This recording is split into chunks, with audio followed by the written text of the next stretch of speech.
Welcome to Reinventions in Between, your go-to podcast for real stories of reinvention that happen between life stages, career changes, and living abroad. I'm Sara Koggiola, a life coach and interculture trainer, helping people on their quest to what's next. In each episode, my guests will talk about why and how they took the leap and seized the opportunity to change their life. Let's begin.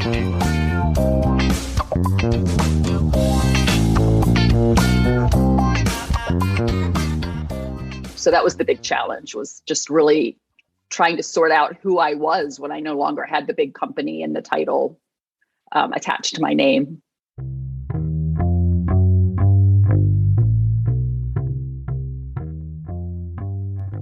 Hello, everyone. Today, I'm sitting with Linda Mueller, founder of the Expat Partner Coach life coaching practice.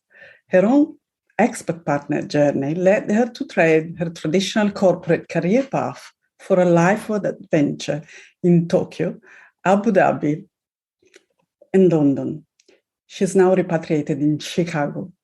Linda is a certified life coach and mentor who empowers expat partners, accompanying spouses to create a life they love, one that flows through the ups and downs of the expat repat cycle. Welcome, Linda. I'm very excited to have you here today. How are you? Thank you, Sarah. I'm doing well, and I'm very happy to be here chatting with you. Thank you so much for this opportunity. I'm very passionate about the topic of reinvention, and that's why I wanted to start a podcast to be able to tell stories of amazing change through life or career, and to give voice to women who have dared to take the leap. And so my first question to you is, how did you come up with your reinvention idea? Well, I have to say, I almost believe, I think that reinvention found me, because I was really going down this path of focus on the corporate career, stay in a big company, travel around. I always wanted to travel in my life. And so I thought that having a career in international business was the way to do it. But my husband came home from work one day after we'd been married for a few years, and he said, "What do you think about moving to Japan for my job?" And it really set me off on a completely different trajectory in my life, because I was in my dream job and I didn't want to let that go. But then just as I started to follow my intuition and I said, okay, let's go, I started to realize that there are a lot of other opportunities out there. And that's sort of how the reinvention found me, because I just let go of everything I'd been holding on to, thinking I should do this and then I should do that. And I just started experimenting, and it's one thing led to another. And then I ended up having my own business. Wow, that's really impressive. There are some people who might be frightened or scared about all this happening and not being able to lead or our own reinvention. But most of the time, things really happen for a reason, and we are not choosing to change our life or career, but right. Opportunities come up. And so what I'm also curious about, what challenged you most at first, at the beginning, or during the transition? Because, of course, I suppose it wasn't easy. And then Tokyo is also, in Japan, is a very different culture, if you think, from another perspective about culture transition. Well, the funny thing is I'm telling you my story in hindsight, and I'm sounding very confident, and I charged forward and I experimented and I was curious. But the reality is, as you said, it was really difficult, and I was terrified that I had made a huge mistake. I remember one of the first nights I was in Tokyo by myself, sitting on the floor in my apartment and looking at these bare white walls. Our shipment hadn't arrived yet. My husband was off on a business trip. And I just thought, what did I do to my life? Because I ended up doing some consulting for the company that I worked for in the US when we lived in Japan, but I hadn't started doing that yet. And I was trying to make friends and get us established. And I just knew that everything that I had to let go and that I couldn't hold on to everything like I had in the past, but it was really terrifying. And I think the biggest challenge that I faced was that my identity was so tightly bound to my career that all of a sudden I wasn't Linda with the big title with the big company. I was just Linda. Mm-hmm. And I really wasn't okay with that. I mean, my husband's colleagues would talk about how hard he was working. And I took it almost as an insult. Like they didn't think that I could understand what he was doing or what a corporate career was all about. And I know they didn't mean it that way, but that's really how my ears heard it, because I really had a lot of work that I needed to do over the next couple of years to really just get confident with being me and not living a life of shoulds, as I call it, because I now realize that my corporate career was really full of a lot of should statements. Mm-hmm. And I just, over time, as the reinvention sort of penetrated my being, then I really started to understand that I wasn't living quite as authentically as I should have been. And I'm using should myself now, but I really wasn't being very authentic. I was doing what I thought I should do and not what I really wanted to do. And that's very important, because many people who really tend to identify their own, you said, my identity and my self-worth tightly intertwined with the job or corporate career, and you are suddenly faced with what is my identity without a job title. And that's, I think, it's an important process if we think in adult life as well. If we're placed into a context where we have to do something else, is not that easy. So very interesting to hear your perspective about this, and it should be an opportunity for everyone to be able to get to know our self-worth without having that corporate career label, and so this led to a big change for yourself. So you said when you were in Tokyo, you did a lot of volunteer work helping entrepreneurial expat partners. What did help you in your reinvention process? So what happened was I was doing consulting for the company I worked for in the US, because in Japan, their largest subsidiary was located in Tokyo. So I was able to work there, but I was doing it as a consultant. So that really helped me start to realize what it would be like to have my own. And then I was doing some volunteer work for the Run for the Cure Foundation in Japan, doing sponsorship for them. And I started meeting all of these entrepreneurial expats and some Japanese people that were trying to do business with the expat community. And I started doing it for fun. Like the volunteer work was obviously volunteer work, but then I started doing some business consulting with these people that I was meeting through the volunteer work. And it was so fun and so fulfilling, because a lot of them had a skill or a talent that they were passionate about, but they didn't have business experience. So I was helping them put the business foundation in place and their marketing strategies. And it was just so fulfilling and energizing. And I would do it for fun. And then I started noticing over time that they were always insisting on buying me lunch if we were meeting for over lunch, or they would show up with a gift for me and just say, thank you so much. And then all of a sudden it just dawned on me, like, wait, this is almost like a payment. Maybe there's actually value here. And it was just like the lights just went on. And I thought, well, this is actually something that I might find quite fulfilling to be out on my own. But then over time, I realized that, so I was doing it as a consultant, but I realized that I would be able to better serve my clients if I would get certified in coaching. And that way they would own the work that we were doing together versus me just consulting to them and giving them my advice and opinions. Because then when I would step out of the equation, they would sort of drop the work that we'd been doing, because I was basically doing all of the business work behind the scenes. So I was getting certified in life coaching, and with a business focus. And then one thing led to another. We had the big earthquake in March of the Tohoku earthquake in 2011. Mm-hmm. And the problem, I mean, it was so tragic and it was so extremely stressful. And I realized that I was spending a lot more of my time, even before the earthquake, doing general life coaching with my entrepreneurial expat partner clients than the business consulting. So I just realized that that's really where I could add value, is taking all of the experiences that I've had as an expat partner that had to go off on her own and find purpose and meaning in her new life, and share all of that with the clients that I've been working with in terms of helping them find their own purpose and path and meaning in the path, that the journey that they were on with their partners.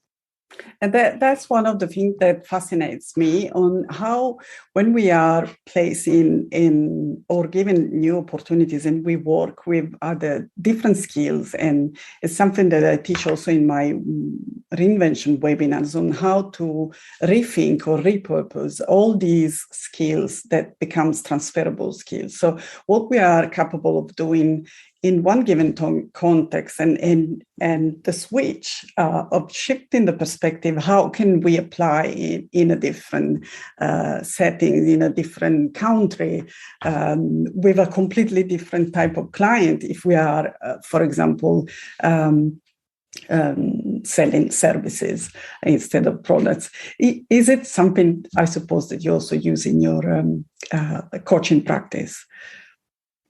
I do. And, I think part of what it gets down to is, what is your genius? And there's a book that I read many years ago, and it was one of the first books. Like, now everyone talks about, oh, my superpowers are this, or my genius is that. But this guy wrote this book. I think his name's Dick Richards. And I think the book was released in 2011 or 12. So it was quite a while now. And it's a series of 30 exercises that you go through to really get at the core of your genius. What is it that is a common connector across all of the things that you do? And some of the exercises feel a bit repetitive, but it's really just making you dig down. And it's basically the crux of what we do as life coaches also, right? Just continue to help our clients dig deeper to really uncover the answers to the questions that they have from within. And this book changed my life because it made me realize that my genius is creating connections. And before I went through all these exercises, I was doing this all on my own. I was doing I call that, the first 3.5 years we lived in Japan, a crash course in personal development, because I read every book I could get my hands on. I was just constantly just thinking about, like, this is such an opportunity that I have here to be plucked out of my normal busyness and have a chance to continue to work the way I used to, but also to explore some new things. But because I ended up moving around quite a bit, and like even in my career, I've changed companies several times, I started to think I was a dabbler and I didn't have any expertise. But when I used this book, I realized that all of these things that seemed disparate actually had a lot of common themes. And what it really boiled down to is that I'm really good at connecting people with other people and information that they need. And that's sort of the value that I add with my group of friends as well, because somebody will mention something and I either have an idea or I can connect them with someone that can maybe help them. And so once I realized that this was actually a valuable trait, then it just helped me not make sense of what I'd done in the past. Like, there was always these themes of being a person that was resourceful and a leader, or at least a peer connector.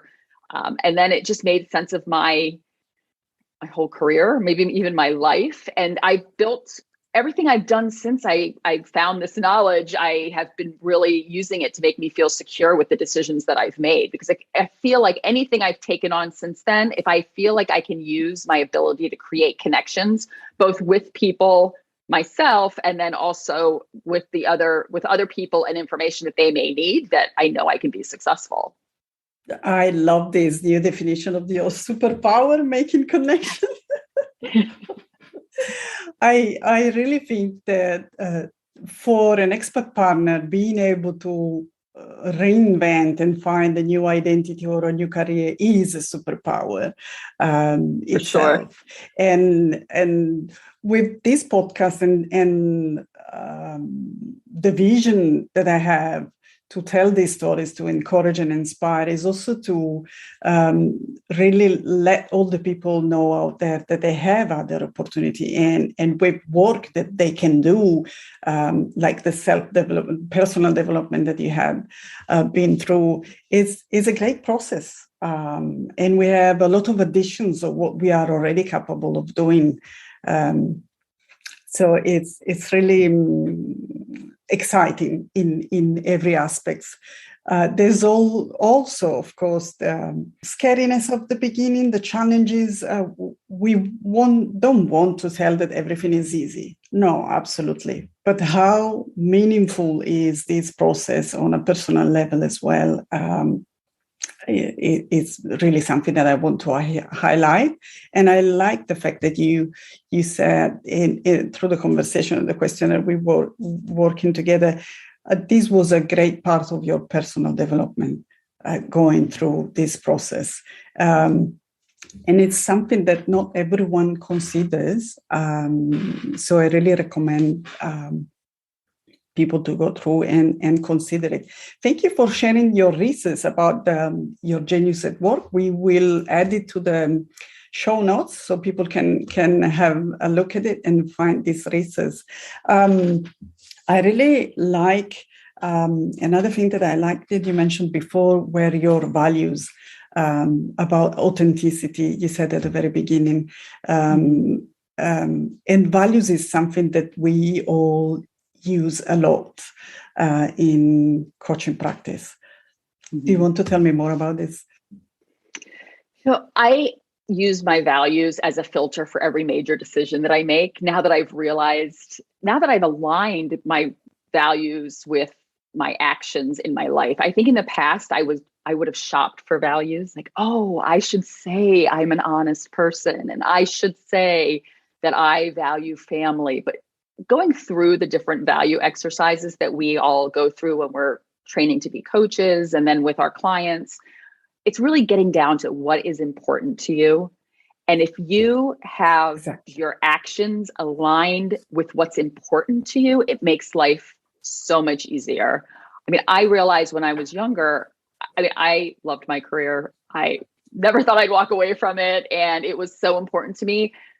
But I was, as I keep saying, I was doing what I thought I should do based on how I was raised and the people that I went to school with and all of that. And the reality is, I think I could have been very happy staying on my corporate path, but being plucked out of my busyness and just dropped into Tokyo with an opportunity to reinvent myself, I think it gave me the, what's the right word for it? I mean, it allowed me to be curious. It allowed me to experiment and to really say, this is what's really important to me, Linda, not the Linda that I wanted everyone else to see. Mm-hmm. And so I think it's the values. And then if you align your actions with your values, it makes your life a lot easier. And then I also just moving forward with the values, then you really can start to understand like, what's my purpose and why? Like, what's my why behind what I'm doing? And then if you just keep digging down deeper and deeper, it's like, I feel like you can find a way to make your life so much more meaningful and purposeful when you've just had that time to sit with yourself and really think about these things. I think otherwise we're just so busy in our lives, just running from one thing to the next. And we don't really take that time to sit back and think. I tell myself that move to Japan, the first move, was a gift because when I first got there, I thought that I would just start working for my US based company and just that I wouldn't really have as much free time as I ended up having. And that was a gift because that is where the reinvention happened. It wasn't sitting in an office in Tokyo. That wasn't the reinvention. That was the safe place. So I think just really taking the time to understand what's important to you opens up opportunities. I love your reflection about this aspect, and that is probably the first step of a transition where you normally either move to a different country and trying to find a job in your industry because you have been trained and you learn how to do one thing and you try to do the same thing in a different place. But it's not always a linear path. For many, it's impossible also for their job title. And so maybe they have to train again, even if they are a doctor or a psychologist. There are many professions who are dealing with this challenge, actually. But I also loved how you describe it. And I see a reference with the two images that you have on your back. And I thought this duality, So everything that we learn or a career name tag or a definition, and then stepping into what we really are. So and how we do things and what we love. So bringing the personal aspects and the professional aspects together and blending them. I think it's an amazing result that these reinvention processes can really bring to us. And yes, I think it's also important to mention that for those who are not familiar with values, purpose, being aligned, which are very common terminology in coaching practice, I'd like to mention that one of the main reasons that people decide to reinvent is really a midlife or mid-age crisis. And normally, not just because a person has had to move abroad for their partner or spouse career, but another way of reinventing is really once you reach a certain age and you start questioning the worth of what you have been doing for so long. And this is, it will be covered in another episode of this Reinvention podcast, because I think it's really important. Not everyone is in the same space, but those reinvention are amazing transformation that brings gift. I want to conclude this beautiful conversation with your advice. So your gift to the listeners. So my advice would be to look at your whole life, because I think as we're reinventing ourselves or going through a big change, if you make a change in one area of your life, it's probably going to have an impact on other parts of your life. So a coaching tool that we use is the Wheel of Life, and your listeners can Google that. There's a lot of examples online, but it's a nice way to actually look at the key areas of your life. You can edit it to have it fit your specific circumstances. And then you can start to look at where you want to make changes and what's most important to you. I think we talked quite a bit about values, in terms of what is important to you. And as you kind of line all these things up, what's important to you, what are your goals in life, and what's going on in your whole life, then you can marry that all together and start to set goals. And so what improvements do you need to make?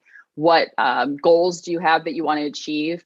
And it's important to do all of this with a sense of flexibility, because as life goes on, we don't know what we don't know. So you're going down this path, you're working towards your goals, and you might find some new information or opportunity pops up, and then you might want to just jump and take advantage of it. But I think the more we know ourselves, we've talked quite a bit about values, I think that allows us to make these decisions. It might feel like you're having to make them on the fly, but if you're confident that you know what you want and what's important to you and the kind of person that you want to be and the type of life you want to live, it makes those decisions much easier as we go along. That's a great suggestion. Thank you, Linda. And I really think that gives good advice and tips for everyone, not just the people who are super busy planner and they want to have everything forecast, right. or those who really don't know what they are doing, don't even check the destination if they are sent to a different country. But taking this exercise is really nice. And as you said, nobody would have expected a pandemic, but being flexible, as you said, is one of the, and resilience are two major skills that I really think people would have to work on no matter what. And even during pandemic, there were gifts and opportunities. If you think that all these activities that pivoted online, all different way of doing everyday life task or working in education, even shopping has changed. If you imagine the growth of the online sales since the pandemic started. Mm-hmm. So there are always things that are unexpected, and we learn on the way how to react and cope with it. Thank you so much for your time today. I will add all the information in the show notes, and the listener will be very happy to get all these insights. Thank you so much for being with us today, Linda. Thank you for having me, Sarah, and congratulations on your podcast. Thank you. Thank you for listening. Now, I want to hear from you. What's your number one takeaway from my conversation with my guests? We would love to hear your comments. You'll find all the links in the show notes. If you're curious about reinvention, go download my free guide, Your First Steps. Don't forget to hit subscribe so you'll never miss the opportunity to spark curiosity and get inspired on how you can navigate change in your own life.